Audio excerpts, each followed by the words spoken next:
Večer.com danes z verjetno najlepšim novoletnim darilom, ki smo si ga lahko zamislili. Z nami je Natalija Verboten. Natalija, pozdravljena. Lep pozdrav nazaj.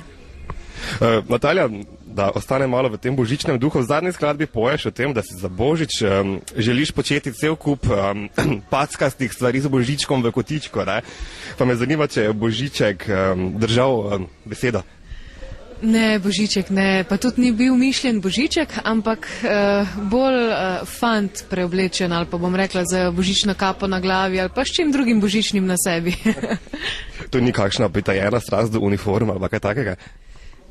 Ne, čeprav pa res po dveh policajih, pa potem bi se pa mogoče res lahko sodilo, ampak ne, to je bila čisto, Teja Vindiš je že kar nekaj mesecev nazaj poslala to skladbo in prvi trenutek, ko sem jo slišala, mi je bilo všeč in sem rekla, nimam nobenega prazničnega komada, nobene praznične skladbe še in sem rekla, to je to, ker redko kdaj se ti zgodi, da res začutiš v prvi sekundi, ko slišiš skladbo.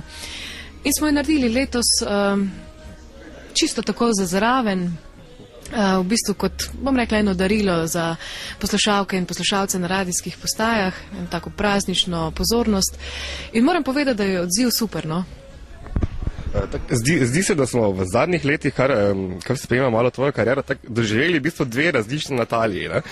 Pred časom se je pri tebi recimo vse vrtelo okoli tega Ferrarija, pa Lizik, pa Štrudla, pa predela pod vratom. Ne? In zdaj pa se mi zdi, da doživljamo eno posebno novo, moče rahlo bolj zadržano, ne bom rekel konzervativno, moče celo družinsko, rahlo poduhovljeno Natalijo. Kaj se je zgodilo, odkot ta sprememba? Moče se samo meni zdi?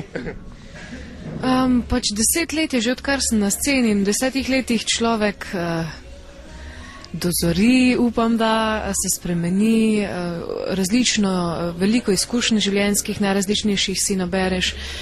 In ne vem, zdaj sem le po 30. letu in se to tudi odraža naprimer v pesmih, ker sicer še vse skladbe normalno prepevam s spremljevalno skupino na vseh nastopih, ampak je pa eno drugo življenjsko obdobje zdaj, ja, malce bolj resno, ja. Vem, da je celo Mojca Mave nekoč rekel, da so pa punce po 30. letu tiste najboljše. Se strinjaš?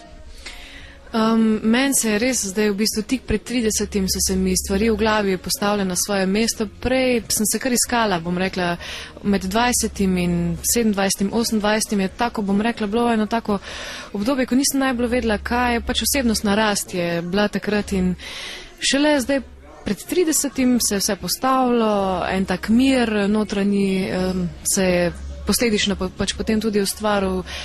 Pač ugotovila sem, kaj v življenju hočem, kdo sem in ja, to je vse potem vidi na zunaj tudi, ja.